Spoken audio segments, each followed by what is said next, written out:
This is Gemara and Yoma Daf Yud Beis. Learning for this month, the month of ER. Ani Hashem Reifecha has been sponsored as a refuah shlema for Rivka Bas Sheva, as well as a refuah shlema for Naftali Siyum and Michal Esther. The learning of the entire Chabura should be a tremendous schos refuah shlema for the Chaylim. As well, today's shir is sponsored as a special schos refuah shlema for Sarah Bas Kela, who should also have a very quick recovery from their surgery. And everything should go well. We're hoping that by the time this year goes up, we should be hearing already good news that the recovery is already underway. Of course, the rest of our Chaylim, Man Vevega Chaim Esar Shalom Sivin Reis Azar Bas Kanandi the Basim as Chayser Yisol Memindol Eliezer Paris Min Shalei Shalom Bas Naomi Veshavega Shechan Valdovni Tri Vishmo Bentil Dinim El Chanrizim El Chai Vesmin Le Baruch Vesav Musa Dinenu Veshemin Zim Chotavia Tovia Ben Vega Feshes Vim and Vega Dver Michal Zvid Lehuva Menachem Mendel Ben Teva Vesosha Chali Yisrael as well as Chashirach Vatalea Basita Menachem Mendel Ben Elisheva. And I'm sorry, just one, and that is today's shir. Let's pick it up from Yud Aleph Amud Beis. We ran through the last little bit. I think I actually read it slightly wrong, so let's quickly fix that up. So we're going to pick it up from the first wide line on Yud Aleph Amud Beis. Tanya Idach. Beis HaKnesses says the Gemara. Beis HaShotim, Beis Isha, Metamim, Benegayim. These three houses, a woman, a partner, and a shul are all potentially Metamim Benegayim. Says the Gemara Pshita, of course. Why wouldn't they be? Mao the Tema explains the Gemara. I would have thought the Ba'asher Loi. Habayis loy v'loy la loy v'loy lahen kamash malan, that you would have thought maybe it's only a male house, maybe only a singular house, not a shul, not a female's house. Kamash malan, they're also included. They could have tumas negayim. Asks the Gemara, how do you know that it's excluded on my crop? That therefore bebayis, the extra bayis tells me that they're included. Elaloy lamali, shouldn't say the extra bayis, but the fact that the Torah says bayis. Elaloy lamali mishamiyah. If someone keeps his house for himself, then what does he do? He doesn't want to lend anything. That was the part I think I read wrong. Someone says, I don't have anything to give you. My house is empty. You know what happens? God is going to show the whole world that you did not want to give. God's going to expose you. When you have to empty out your house because it has saras, so that comes pralek, takes kula, mashal kila v'achirim. Someone who does do the right thing, he lends his items, does chesed, he won't have saras in his house. And as the last Rashi points out, that negayim bayim al tsarais ayin, the negayim, the nega comes for having a narrow eye for not giving properly. Says the Gemara, basic knesses mimatam ben negayim. Is a shul really potentially able to get tumas negayim? Vatani, we were into the brayse yachli ubeit kenisios about the midrash mitam ben negayim. 6 lines from the bottom. I would have thought a shul and a basic knesses and a base medrash could become tamei tamalomar ubasher loy habayis misha biyuchad loy. It's a house that's specific for you. Yatvel shem minuchadim loy. They're not specific for you, they're everyone. It's a shul, it's a public entity. Answers the Gemara, a bunch of terutzim. The first error says the Gemara, like Kasha Ramei Rabbanan. Titania, it's a debate between Ramei and Rabbanim. Beis HaKnesses says, Shiyataba Beis Tira Lechazin, and HaKnesses Chayvim Mezuzah. V'sheimba Beis Tira, Ramei V'chayiv V'chachamim Paitrim. Teretz number 1, when is a shul Chayiv in Mezuzah? We started touching upon this yesterday. Says the Tanakama, a shul is only chayiv if it has a room for the chazan, is room for the person to live there. It has to be a living place. Then it's chayiv. Rameir says no, it's always chayiv even if there is no one living there. Again, the chachamim are going to pater if no one's living there. So the two brises, the way we're going to reconcile them is one is Rameir that's going to obligate even when no one lives there. The Chachamim are going to pater when no one lives there. Teretz number 1. Teretz number 2 says the Gemara V'bayis Hema Hava Rabbanan. The both the Rabbanim like Kasha is basic dira, last base dira, very fundamental. Different cases. One case has a room for someone to sleep in, one case does not have a room for someone to sleep in. V'bayis Hema, third teretz Hava the last base dira. Both cases are referring to that it does not have a dwelling place for someone to live. Moving along to Yud Beis Amid Aleph. Different types of shuls. One is a shul of Krachim. As we look at the top Rashi points out it's a Makom Shavakim who's Miskapsin Sham Mekaymes Harbe. It's very big, it's a big city. There's no one owner. It's a public, it's a big shul. So such a place, that's a ptur. Hadik Farim, says Rashi further. It's like a small shtibel, everyone knows each other. And therefore it's like a regular partner house, and therefore there would be a potential Negayim. The third potential teretz, whether it's Rameir and it's the Rabbanan, whether there's a difference that the shul has a room for someone to sleep in, or whether it's a shul, a larger shul of a big city or of a small town. Asks the Gemara, 1 second. According to that final third teretz, it comes out that Krachim, a big city, that shul does not have Tumas Negayim. Asks the Gemara, it says in the pasuk about Negayim that it's based Eretz Achuzaschem, the land of your inheritance. Achuzaschem mitam b'negayim, says the Braisa. Your inheritance has Tumas Negayim. Vein Yushalayim mitam b'negayim. Yushalayim does not. So we're going to finish off this Braisa, a bit of a lengthy Braisa, but already starting to see the question. Because already seeing that Achuzaschem has Tumas Negayim. It's only coming to exclude, according to the Tanakhama, the whole Yerushalayim doesn't. Which we have to see exactly what the reason is. The Gemara will point out in a minute. But we see that Achuzaschem is sure what? Amar Rav Yehuda comes along and he says, Ani lo shamati el makei mikdash bilvad. Says Rav Yehuda, no, the only place that does not have Negayim is not the whole Yerushalayim, but rather the Makei Mikdash by itself. But what does the Gemara derive based off of this Braisa? Habat the Kinisia is about the Midrashais, Mitamim Negayim, shows about the Midrashas, seemingly yes have Tumas Negayim. Va'afal Gav, even though they're large, we seemingly, according to both opinions, they could have Tumas Negayim. The debate between Rav Yehuda and the Chachamim, the Tanakhama, is whether it's the entire Yerushalayim excluded, whether it's just Makom HaMikdash excluded. But seemingly everyone says a regular shul, regular base medrash would yes have Tumas Negayim. Answers the Gemara, Ema. Amar Rav Yehuda. So the Gemara changes the Braisa slightly to answer up this question. Amar Rav Yehuda, Nalo Shamati Elamaka Mikudash Bilvad. What's Rav Yehuda saying? Not the Makkah Mikdash, Makkah Mikudash, a holy place, which is coming to exclude a shul. That is how the Gemara answers this question. But once we're on the topic of the base Eretz Achuzaschem, once we're dealing with the land of your inheritance, there's some machlekes debate over here between Rav Yehuda and the Chachamim, whether the entire Yerushalayim is excluded, the Makom Mikudash is excluded. The Gemara takes this debate one step further. Asks the Gemara 8 lines down, but Maika Mifligi, what is this debate between Rav Yehuda and the Tanakhama? Tanakhama Savar Yerushalayim loy nischalka l'shvatim, a fundamental debate. How was Yerushalayim divvied up? Was it given out to the different shvatim? Says the Tanakhama, no. Therefore, since Yerushalayim was not given out, there was no one owner. Therefore, there's no Tumas Negayim. Rav Yehuda Savar, no. Yerushalayim nischalka l'shvatim. It's yes given out. Since it's yes given out, therefore there's going to be Tumas Negayim because people actually own their area. According to Tanakhama, no one owns anything. It's all God's. There's no shvatim ownership. It's all of Klal Yisrael's one larger entity. So according to Tanakhama, there can't be any Tumas Negayim in the entire of Yerushalayim. Says the Gemara, and this machlokes Rav Yehuda and the Chachamim, whether they're holding Yerushalayim nischalka l'shvatim or not, it was uplukta dani tanai. They're debating about a previous machlokes tanaim. Titanya, like we learned in the Braisa, ma'i b'chalko shel Yehuda. What is in the portion of Yehuda? Harabayis. Valishkais, the rooms, Azarais, all different courtyards. That was Yehuda's portion. Umayi b'chalkei shel Binyamin. What was in the portion of Binyamin? Ulam, the antechamber, the Heichal. Ubeis Kodesh HaKadoshim, and the Heichal itself and the Kodesh HaKadoshim. That was Binyamin. So we have Yehuda. Binyamin, we'll show a picture in a moment. Uritzua, he said, Yatzim Echalke Shel Yehuda Nechzat Echalke Shel Binyamin. And the Braisa continues that there was a strip of land that extended from Yehuda into Binyamin, like almost like an overlap, like those pie charts. There was one area in the middle that they both had control over. Uba, what was that area? Hayam Mizbeach Banui. That's where the Mizbeach sat. Ubinyamin at Tzadik Hayam Mitztayir Alel Lebalo b'chol yoim. Binyamin HaTzadik always was mitzayer. He was in anguish. He was in pain. He wanted that part to be under his under his ownership. He wanted to have the mizbeach. Each and every day, he would daven, he would cry, I want that thing to be part of mine. Shenemar chayfeif alav kol hayoim.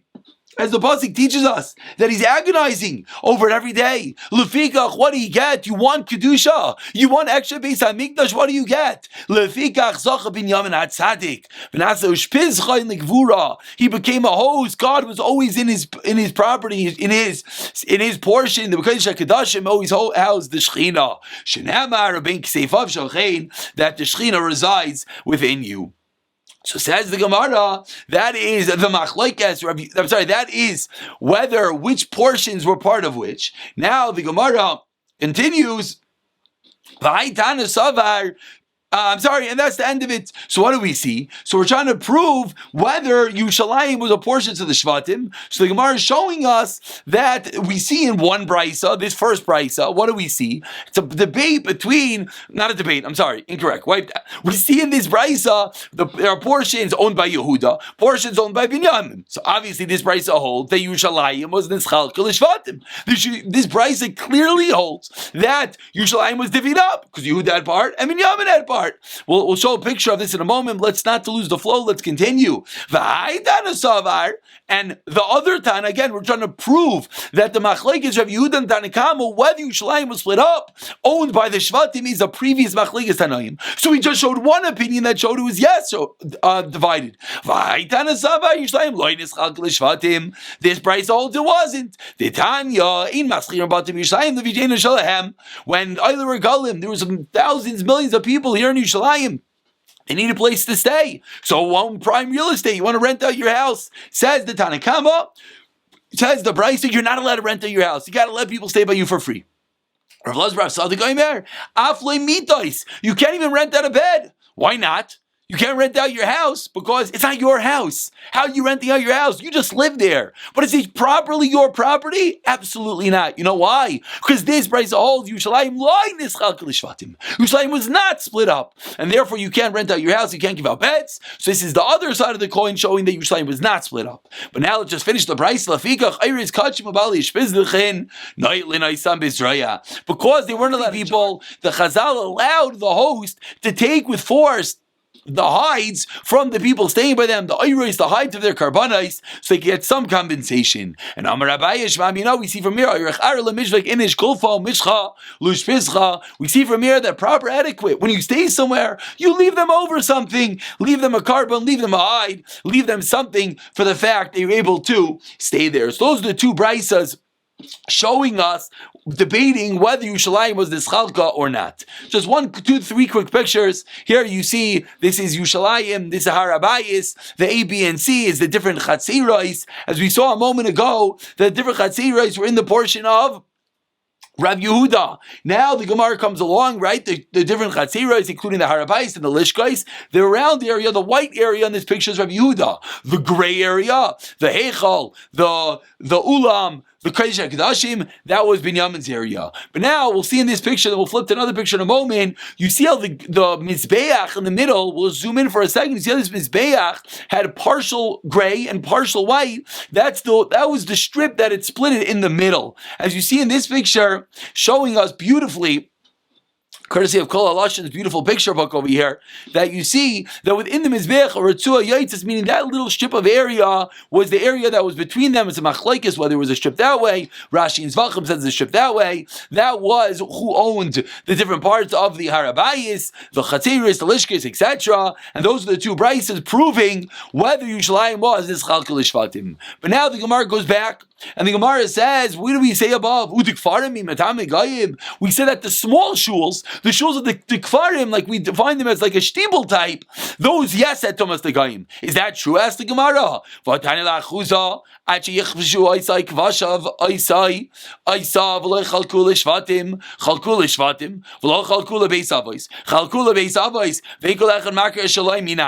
says the Brisa, how do we know that when it's yours, that's when it can get tzras? But how do we know all the different stages? First they went into Canaan, then they went in further and further, then it's makar eshalayim in ayin tam aloymar, Uba asher loy habayis. What do we learn out from that pasuk? Mi shemiyuchad loy. That's when there's tumas saras. Yata'elu, all these other areas she'ein miyuchad loy, that they're not specifically yours, then you're not going to get saras. Again, let's explain that Bryce a little bit better.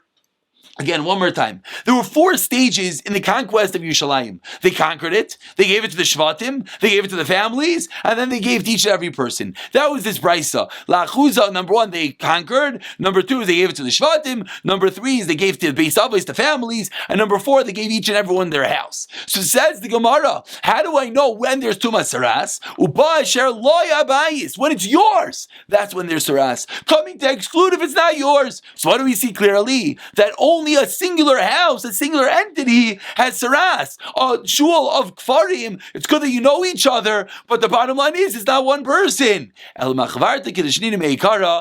the Gemara, that teretz is incorrect. Let's go back to the first 2 terutzim. Now we get back into the Bishta, back to Yom Kippur, back to the Kohen Gadol. Says the Mishnah, says the Gemara, about 15 lines to the bottom, we have a Kohen Gadol in waiting. We've discussed the first 11 blot, the separation of the Kohen Gadol, the 7-day preparation period. Now we talk about what else did they do. They had another Kohen Gadol waiting just in case this Kohen became apostle. Says the Gemara, Pshita, the following is Pashit. If the Kohen Gadol on Yom Kippur becomes apostle before bringing the first carbon, the first Tamid, what's the halacha? So the new Kohen Gadol, that basically we're trying to figure out over here is the Kohen Gadol needs an inauguration. There needs a way to make him into Kohen Gadol. So how do we do that? So he's waiting. Then the first Kohen Gadol becomes apostle. So we take this new Kohen Gadol and we put him in. What does he do to become Kohen Gadol? So says the Gemara, if they didn't bring the first Tamid Shel Shachar, so it's simple. Take the new Kohen Gadol, put on the 8 priestly garments, let him bring the Tamid Shel Shachar, and everything's great, he's Kohen Gadol. But what's the question? Excuse me. He already brought the regular Tamid. Now we're up to the Avodah of the Kohen Gadol and Yom Kippur. So what does he do? With what do we do the chinuch? With what do we do the inauguration? Amar Rav Ada bar Ava. We have a few terutzim over here. Says Rav Ada bar Ava, teretz number 1, ba'avneit. You know what we do? We put him on the belt. He wears the special belt of the Kohen Gadol. That is an act that makes him special and different. Therefore, now that belt we've already touched upon once upon a time, how the belt of the Kohen Gadol contains shanis. We're going to see more about that on Amud Beis. Says Rav Ada bar Ava, put him on that belt. That's something special. Then he's the Kohen Gadol. Asks the Gemara, like we just pointed out, if according to the Mandamer that says the Amnid of the Kohen Gadol is the same as Hani Chalaman Damar. It's the same Elman Damar. Amneit Shel Kohen Gadol Loizau Amneit Shel Kohen Hadi Michael Meimar. So everyone's wondering what exactly just happened. So if you look at the side, the Bach over here switches up the girsa, and the Bach says the question is the opposite. If it's a different belt, I understand, but if it's the same belt, what's he doing different? He wore that belt before when he was a Kohen Hadit. So what's different now that he became Kohen Gadol? So Amar Abaye, so Abaye says, you're right. You know what we do? Loive Shmaina, we put him on the 8 garments, umahabech v'tzinura, and he turns over the carbon tamid. The carbon tamid was already brought; it's already cooking. He does an act of cooking. How does he do an act of cooking? Turn over. This is a bit of a reminder, like we've seen that there's something called Kirav Bishul makes him cook faster. He cooks. He's somewhat involved in the cooking process, and the Gemara explains the Kravuna Dam Ravuna Zar Shahavech v'tzinura. What happens if a regular Jew, not a Kohen, if I walk in and I turn over the carbon tamid? It was already a carbon tamid. Did I do anything wrong? Chayim misa chas v'shalom. You're chayim misa. You know why? Because you didn't have avodah. That's only for the Kohen Gadol. So we see like Rav Huna that turning over the tamid is considered a proper avodah. So it says Abaye, that's what's going to make him into the Kohen Gadol by doing the carbon tamid. The tamid was already brought. Turn it over.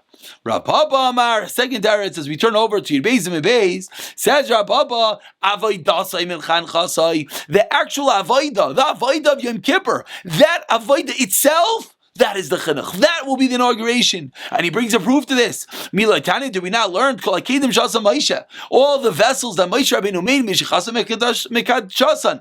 they did the Shemana Mishcha, and they brought them in, and there was a proper inauguration. But what do we do after we no longer have Moshe Rabbeinu?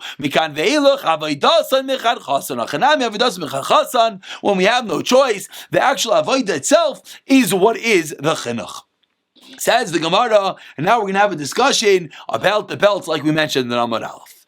Rav Dimi Amar. Rav Dimi came to Bavel from Eretz Yisrael and he said, Avneit shel Kohen Hadit, the Avneit of the Kohen Hadit is a machlokes, Rebbe and Rav Lazar Rav Shimon. Chad Amar one holds, Shel Kalayim, Chad Amar Shel Putz. Let's get what's the givens, which the Gemara really is going to speak in a few lines, but let's speak it out now to make it a little easier. Everyone agrees the Kohen Gadol's belt the whole year was shatnez.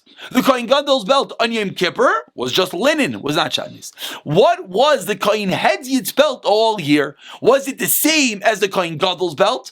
Shatnez, or was it different? Linen. So that is a machlokes, Rebbe and Rav Lazar Rav Shimon. Who holds what? Says the Gemara. T'sayim the Rebbe Udamar Shel Kalayim. I'll bring you a proof that Rebbe holds the belt of a Kohen Hedyet the whole year was Shatnez, was Kalayim. The Tani learned in a brisa. Ain't been Kohen Gadol Kohen Hedyet Nate different Rebbe. Rebbe held the only difference between Kohen Gadol Kohen Hedyet is the belt. Rav Lazar Rav Shimon Oimer Af Loi Avneit. Even that was the same. Says the Gemara. Imas. When is this brisa talking?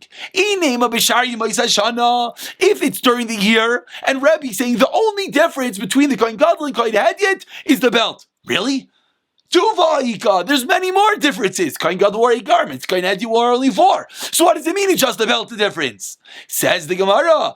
What do you mean? Kohen Gadol Misham Shemayin Hedyet Arba.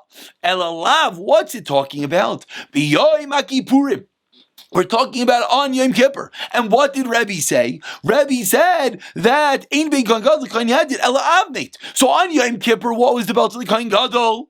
Linen. So what do we see clearly? That Rebbe holds the belt of the Kohen Hedyet was shatnez. Araya, let's speak of the Raya one more time. I know it's getting late, but we see clearly that Rebbe said the belt of the Kohen Hedyet was different than the Kohen Gadol, which Kohen Gadol seemingly we're talking about on Yom Kippur. On Yom Kippur, the Kohen Gadol's belt was just linen. We see that Rebbe held the belt of the Kohen Hedyet was shatnez. Says the Gemara, no Raya. Amri Lai, really no. Laila Mishayim Shana, really it's talking about the whole year. But if it's the whole year, there are many differences. Ubahanat L'shavin, the garments that are the same, that's what the Bryce is talking about. So attempt number 1, no Raya. But now the Gemara is going to have two explicit proofs.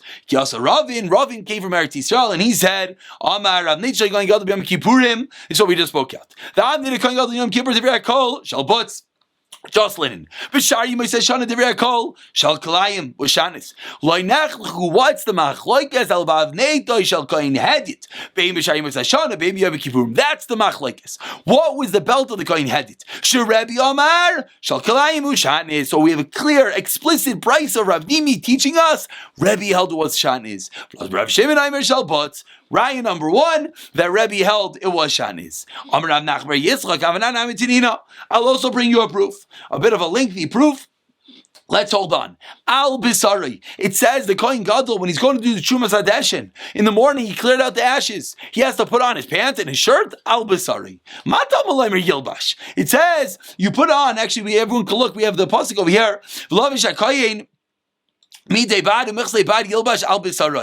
says he puts on the linen pants and shirt. Yilbash al basari. Why is that word yilbash necessary? It could have said he puts on the pants and the shirt on his flesh. Why yilbash? Why dress it on his flesh? Says Rabbi Yehuda. I'm saying, says Amar Rav Nachman Yitzchak al basari matam loimer yilbash lavi mitznefes v'avnei l'haramas adesh and divi Rabbi Yehuda. Rabbi Yehuda learned. You know what it teaches me? The pasuk only mentioned the pants and the shirt. So maybe the removal of the ashes is not a proper avodah. And maybe he didn't have to wear his hat and his belt. Says Rabbi Yehuda, the fact that it said v'lavash shows me also to wear the pants, the hat, and the belt. Opinion number 1. Rav Daisa Imer comes along Rav Daisa and he says, Lahavi big de kohen gadol b'yom kippurim sheikashir the kohen hedyet. Rav Daisa says, no, it's teaching me a totally different din. You know what the extra word v'lavash teaches me? It teaches me that the kohen gadol's clothing is allowed to be worn by a kohen hedyet the whole year. Kohen gadol in Yom Kippur wore only 4 garments, so the kohen hedyet can wear it all year. That was a machlokes, Reb Yehuda and Rav Daisa. Rav Yehuda said it teaches me. Yes, we're all for to remove the ashes. Rav Daisa said it teaches me something totally different. The garment a Kohen Gadol wears in Yom Kippur can be worn by a Kohen Head the rest of the year. Rebbe Aimer, Rebbe asks a question, and from Rebbe's question, we're going to see what Rebbe holds about the belt. Shtei tshuvas badavar, two questions. Rebbe says, the belt of the Kohen Gadol on Yom Kippur, which was linen, is not the same as the belt of a Kohen Hadid. So clearly, what does Rebbe hold? The belt of a Kohen Hadid was shatnez, clear as day, proof. That's Rebbe's first question on Rav Daisa. Rebbe's second question, now we're just wrapping up the Braisa.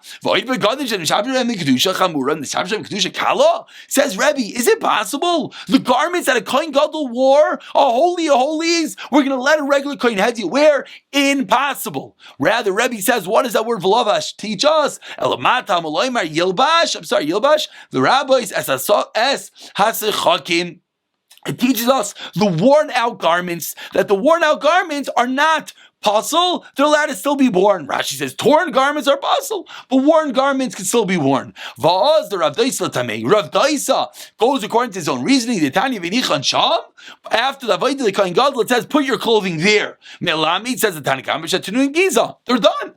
Rav Daisa Aimer, no, Yom Kippur Acher. Don't use them at different Yom Kippur, but a Kohen Hadi could use them. So within this machlekes Rav Daisa and Rav Yehuda, what does this extra word Yilbash teach me? Is it just teaching me that during the removal of the ashes, the Kohen Gadol wear all four garments, says Rav Yehuda? Or no, says Rav Daisa, it's coming to teach me that the garments of a Kohen Gadol don't have to be buried. They're allowed to be worn by a Kohen Hadid. From Rebbe's rebuttal to say it's impossible because the belt of the Kohen Gadol is different than the belt of the Kohen Hadid, and we're talking about Yom Kippur, shows us that Rebbe is clearly of the opinion that the belt of the Kohen Hadid is shatnez. A beautiful, beautiful proof. Let's just begin the next Gemara. I know it's late. Tan Rabbana and Irabai Psol. One more din. If the Kohen Gadol became pasul, what do we do? Like we just started talking about. Uminu acher ta'achtav. So you take the Kohen Hadid, the other Kohen Gadol that's waiting. You point him. What happens after Yontif when the original Kohen Gadol becomes tar again? Rishain chayzil avadasei. What about the second guy? Sheni kol mitzvahs kuna gadol alav divrei Rameir. Rameir says for the rest of his life he's a status of a Kohen Gadol. He has to wear the Shemayim Megadim, the garments whenever he does the Avodah. He's like a Kohen Gadol. Rav Yaisi Omer, no. Rishon Chayzil Avadasai. The first one goes back. Sheni inoy roi loy Kohen Gadol loy Kohen Hadid. It can't be either Kohen Gadol or Kohen Hadid. The Gemara will explain in a moment why. Omer Rav Yaisi, I'll tell you a proof to what I just said. Ma'isa b'Yosef ben Elam b'tzi Poiri she'ir by Psol b'Kohen Gadol. Umenu tachtav. There was a Psol of the Kohen Gadol in Yom Kippur. Yosef ben Elam was appointed. What happened afterwards? Like my opinion, Rav Yaisi, the second Kohen Gadol's neither. Why not? Kohen Gadol Misham Eva. We don't want fights. There's one Kohen Gadol. If the other Kohen Gadol's there also, there are going to be fights. Resentment. Kohen Hadid. You know why? He was a Kohen Gadol for a day. We can't now make him into a regular Kohen Hadid. So says Rav Yaisi, he's neither. Amar Rabbi Elchana, Amar Rabbi Yochanan. With this we conclude halacha kireb Yaisi. We paskin like Rabbi Yaisi that he can be neither Kohen Gadol nor Kohen Hadid. But umayde Rabbi Yaisi shem avar va'avad avodas like sheir. Let's say he didn't have avodah, shouldn't have done it. If he did, it's a good avodah. We're going to pick it up from Rabbi Yaisi tomorrow.